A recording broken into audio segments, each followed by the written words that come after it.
Hey, Pat Rigsby here, and in today's episode, I want to talk with you about lessons I learned in my first business. Let's get to it. Welcome to the Fitness Business School podcast, the show for fitness business owners who want to grow their income, increase their impact, and improve their lifestyle. Be sure to listen till the end of this episode because we have a brand new special offer exclusive for listeners. So stay tuned. So this fall marks the 20th anniversary of me starting my first business. In fall of 2004, opened up a training business in a small town, Elizabethtown, Kentucky. When I say small, it was 23,000-ish people, but it bordered a couple other towns. It was kind of the county seat, so it probably, quote unquote, played a little bit bigger than 23,000 people.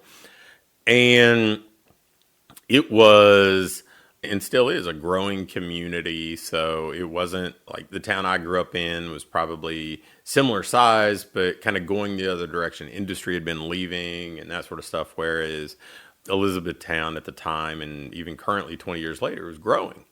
And I didn't really know anybody in town. In that first location, had a business partner, but he didn't even move to that town then. He was about an hour and a half away. I was going to go there and open up a training business. There were some opportunities that came to pass there. The second day I ever visited that town was the day I signed an apartment lease. So it was kind of just drop you in and figure it out. And I've written about it and talked about it many times over, but that first business, it went pretty well. I mean, grew pretty quickly. Grew to well over 400 clients in the first 18 months, kind of held at that level for the duration of the time that we owned that business, even as more competition came into the community, and even as it became a smaller piece of the then business portfolio, so it wasn't getting as much attention. And I look back at some of those things that worked in that business, and I don't know that if I were in those circumstances again, I'd go back and change a whole lot of it, because there were a lot of things that worked really well. And I think some of it was because in that first business, you're so focused and you're so committed and you're very driven. And I know for me, because getting into the entrepreneurial side of things started a little bit later in my journey than a lot of people. I mean, I talk a lot about my buddy and business partner, Doug Sperling, on stuff, and Doug's in his mid-30s. Heck, I didn't even start my first business till I was 32. So I had that whole first leg of my professional life as a college baseball coach. I worked as a strength coach. I worked as an adjunct faculty member at the university, and did a few other things there. So I had a whole other leg before I started my own business, and work for some other people in the fitness and sports performance industry, kind of trying to understand that field a little bit more in the private sector before I got into this. And so if I look at some of the things that we did way back in 2004, I wanted to share some of those lessons that I think would be useful for you now. And so I would encourage you not to discard them because, hey, they're 20 years old. Because, yeah, there may be some things tactically or the marketing message on this thing or that thing that may not carry over. There are some of the things that may have done because technology wasn't as robust, but there are definitely a number of things that I did that I would say would be very applicable right now. And the first was understanding the market that I was in and crafting an offering that could be both a market fit, but was still going to be profitable. And I think that a lot of times people who go into business, they don't think about it that way, right? Like they just kind of mimic whatever is going on in the market currently and maybe price below that, try to go one degree away from what's there. And in the fitness industry at that time, the personal training that was being sold were hour-long sessions that were being sold in packages of 12 sessions, 24 sessions, 36, 48 sessions. And it was all paid in full.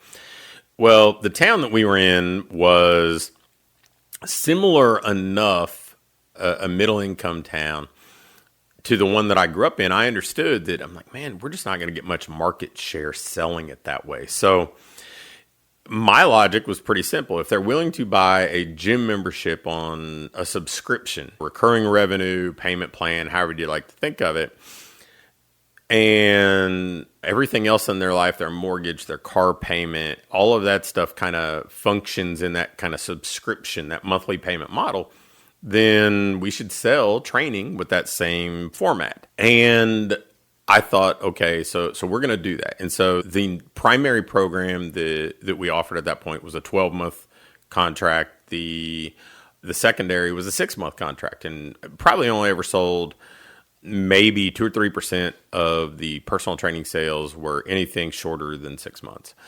And the second thing that that I decided needed to happen was to sell things in half-hour sessions. And we could give people a warm-up to do that would be self-directed. We could give people activity to do, cardio to do after the training session, would supervise the actual training session. So we did one-on-one 30-minute sessions, and this would allow us to earn what we needed to earn per hour, but at the same time, bring the monthly investment down to a manageable one for people who had kind of middle-class incomes. So that was the first thing that we did. And I'm not suggesting, hey, that's what you need to sell with training. I would encourage you to think more in terms of small group training in today's market.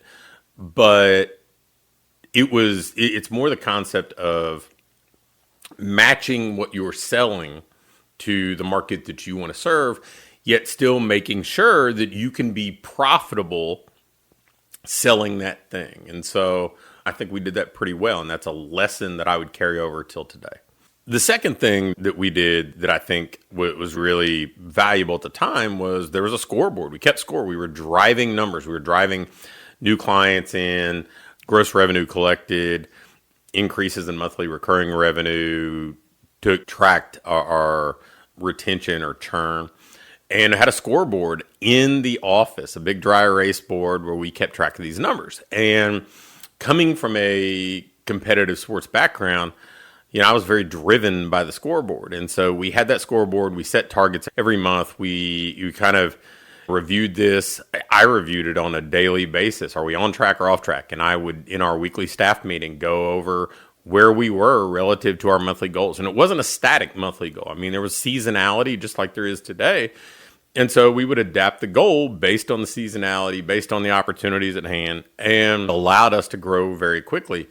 And I was very driven by that scoreboard. I would set goals every day from a sales standpoint, from a revenue standpoint. I was very focused, and we did bonusing based on some of that. We had tiered commission based on production. And so things like that, again, it seems kind of common sense, kind of rooted, but so many business owners still don't have that kind of scoreboard approach to driving their business growth. And if you don't have it, it's always easy to put stuff off.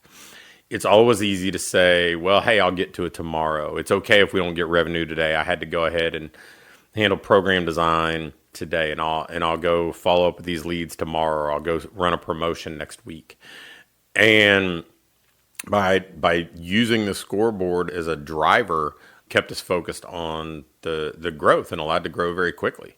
The third thing that we did really well, and I'm going to kind of bundle this one together, was from day one. I mean, I was hiring a staff before we ever opened, and kind of painted myself into a corner that, hey, I got to be able to pay the staff, so I'm going to have to go and sell to get enough clients to be able to support them. So it pushed me, but that really wasn't the primary lesson here. The primary lesson was we did staff training from day one. There were weekly staff meetings, Wednesday mornings, that everybody was required to attend.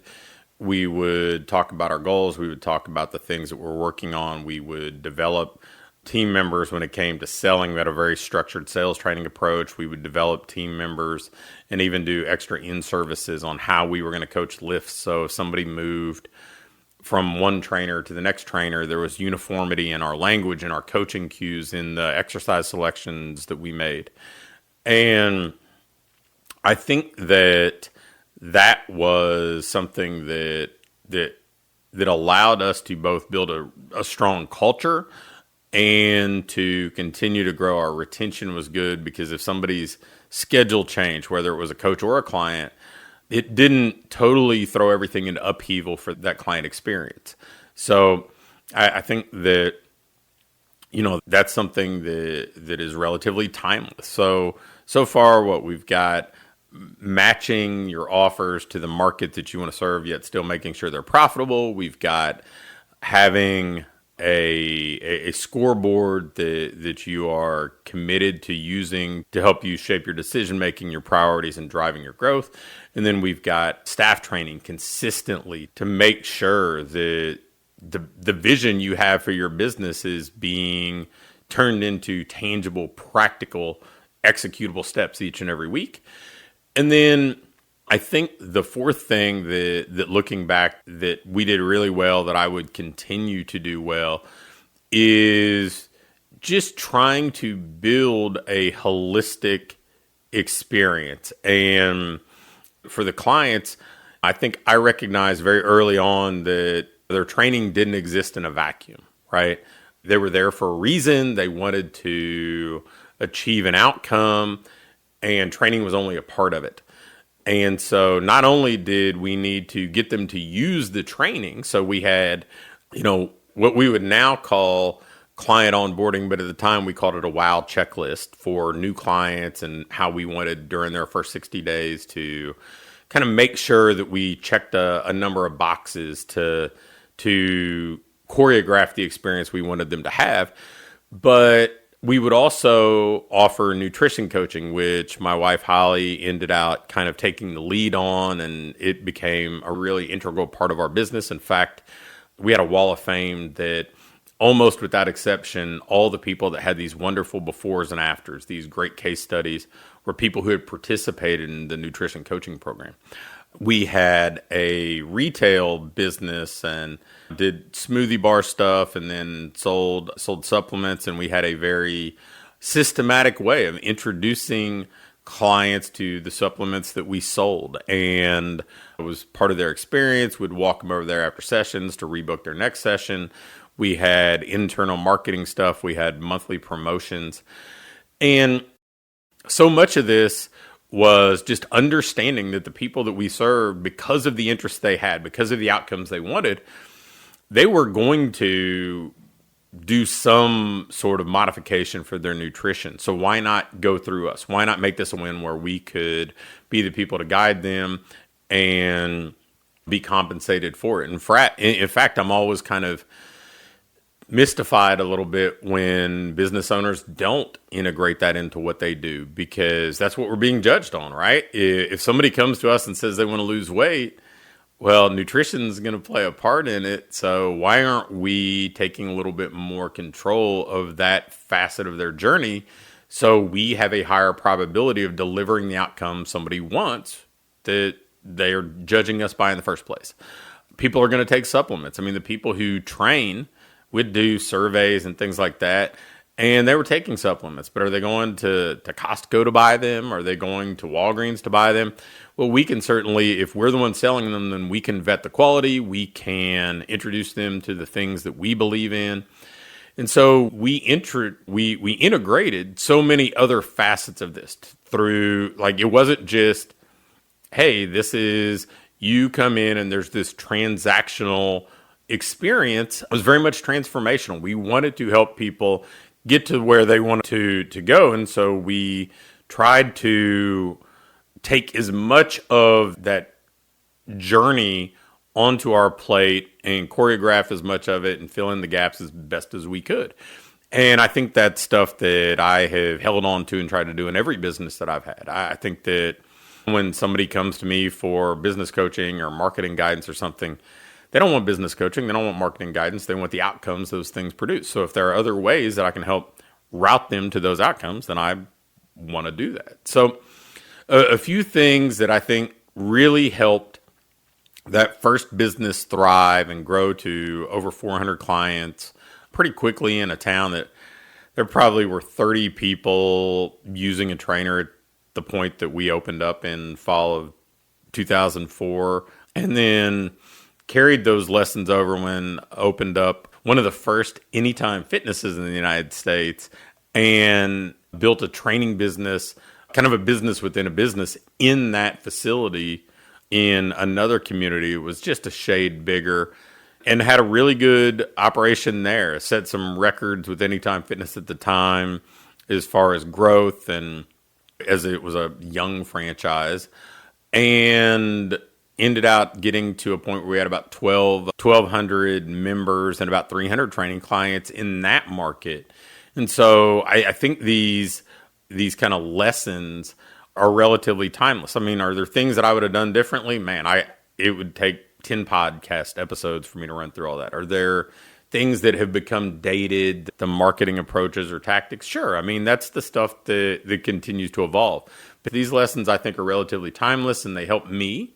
They continue to help me, and I think they'll help you too. Thanks for listening to this episode of the Fitness Business School. Before you go, I have a quick announcement.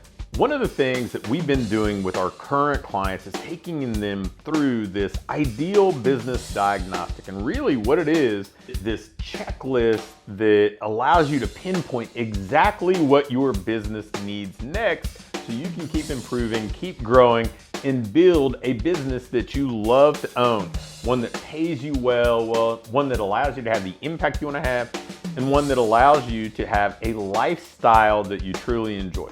In this diagnostic, we walk through everything and we do an evaluation and can instantly pinpoint what you need to do next to build that business that you want. I'm going to extend this opportunity to get on with either me or my team and take you through this evaluation and fix your business's most vital needs fast. So if we take you through this, you're going to be able to make those vital changes that you need to finally have what I call your ideal business. If you'd be interested in going through this entirely free, risk-free diagnostic with us and learn what you already have in place, what you're doing well, and where your greatest opportunities for rapid improvement are, just shoot me an email with diagnostic in the subject line to pat@patrigsby.com. Again, an email to pat@patrigsby.com with diagnostic in the subject line will get you scheduled and take you through this evaluation to help you build the business you want.